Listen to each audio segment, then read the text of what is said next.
नमस्कार साथियों, मैं जानता हूँ ये वीडियो आप देख रहे हैं, लेकिन अगर आपके मतलब का हो तो शेयर कर दीजिएगा, मतलब करना हो तो निकल लीजिए आप। क्योंकि जिस देश में क्रांतिकारियों की ज़रूरत है, आप जैसे नामर्दों की ज़रूरत नहीं। और साथियों, भारत एक लोकतांत्रिक देश है, जहाँ पे इस देश का किसान जो इस देश की थाली पे भोजन पहुँचाता है, वो पिछले 16 से 17 दिनों से भारत की राजधानी दिल्ली की सड़कों पर प्रदर्शन कर रहा है। इस तरह की कड़ाके की ठंड में वो इस खुले आसमान के नीचे बैठा हुआ है। उसको भोजन भी चाहिए, उसको कंबल भी चाहिए, उसको पानी भी चाहिए, दवाई भी चाहिए। इस आंदोलन में हमारे 10 किसानों ने अभी तक अपनी कुर्बानी दे दी है। किसानों की सिर्फ मांग है कि वो 3 कानून जो सरकार लाई है उसको रद्द कर दे और एमएसपी पर उनको गारंटी चाहिए।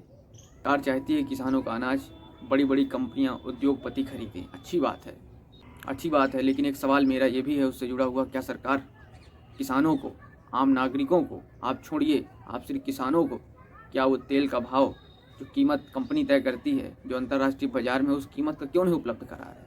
आप क्यों उसमें टैक्स लगा रहे हैं जिसकी अंतर्राष्ट्रीय कीमत 27 रुपये है और उसको प्योरीफाई करके अगर उसको तैयार भी किया गया तो उसकी कीमत 35 रुपये होगी। तो क्यों आज जो है तेल की, पेट्रोल की, डीजल की कीमतें आसमान छू रहे हैं? कोई 90 रुपये लीटर, कोई 80 रुपये लीटर बिक रहा है।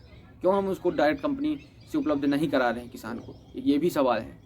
समस्या सिर्फ इतनी है कि अगर वो डायरेक्ट आप कंपनी से उपलब्ध करा देंगे तो आपके हेलीकॉप्टर में चढ़ने के लिए, उड़ने के लिए, बिस्लेरी बॉटल पानी पीने के बाद जो डकार आती है वो कैसे निकालेंगे? कैसे 5 स्टार में आप खाना खाएंगे? कैसे आप किसी रेस्टोरेंट में बैठ के आपके बच्चे ऐश करेंगे? कैसे बर्थडे पार्टी सेलिब्रेशन होगी? ये इसी किसानों का पैसा है जो आप उनको देना नहीं चाहते।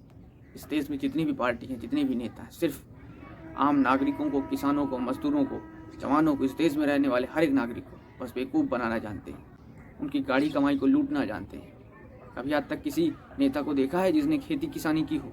सिर्फ फ़ोटो खिंचाने के लिए आते हैं। चाहे लोकसभा का चुनाव हो तो किसी सांसद को देख लीजिए, किसानों के साथ फ़ोटो खिंचवा लेगा। चाहे विधानसभा का चुनाव हो तो किसानों खेत में चल जाएंगे, लेकिन कभी खेती किसानी नहीं करेंगे। मैं तो चैलेंज करता हूँ कि हर एक नेता को, हर एक विधायक को, हर एक सांसद को, हर एक मंत्री को, उनको 10-10 बीघा खेती करनी चाहिए। अगर नहीं है उसके पास तो किसी से लें, किसी किसान की उसकी खेती करें और उसके बाद उसमें स्वयं उसकी मेहनत से अन्न पैदा करें। फिर पता चलेगी कितनी कीमत में किसान का अन्न बिकना चाहिए, कितनी कीमत में किसान का अन्न नहीं बिकना चाहिए। किसान सिर्फ किसानी करे और तुम्हारा बेटा मौज करे और तुम मौज करो। हम तो बैलगाड़ियों में चलने वाले लोग हैं, तुम एरोप्लेन में क्यों उड़ते हो? तुम भी आओ, तुम कमीशन लेते हो, हमें भी कमीशन दो। इस देश में सबको बराबर का अधिकार है, तो हमें भी दो। तुम अगर एसी में बैठोगे तो हम भी एसी में बैठना जानते। क्यों नहीं इस देश का किसान एसी में बैठता? तुम ही बस बैठने के लायक हो। ये सरकार किस लिए बनाई जाती है? हमारे लिए बनाई जाती है। हम इस देश के शासक हैं, तुम हमारा कहना मानोगे? क्यों नहीं सुनते? बताओ, सवाल का जवाब दो।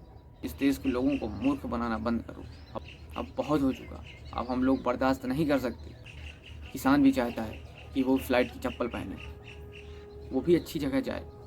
जब उसको कीमत अच्छी मिलेगी उसकी फसल की, तो वो भी बहुत कुछ अपने सपने साकार कर सकता है। उसका भी लड़का चाहता है कि मैं भी विदेशों में जाकर रहूं, वहाँ पढ़ाई लिखाई करूं, दुनिया देखूं। वो खेतों में नहीं घुसा रहना चाहता। अहंकार त्याग कर किसानों से वार्तालाप करिए, उसका हल निकालिए, उसको सुनिए।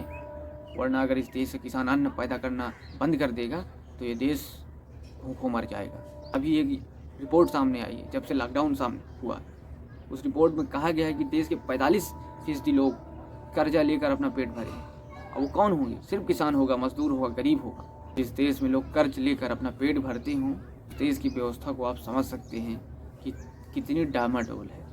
और अगर किसी सरकारी नुमाइंदे से बात करो, उससे सुनो तो ऐसा लगेगा कि पूरा शहर गुलाबी मौसम का है, सब कुछ सही है, कोई दिक्कत नहीं।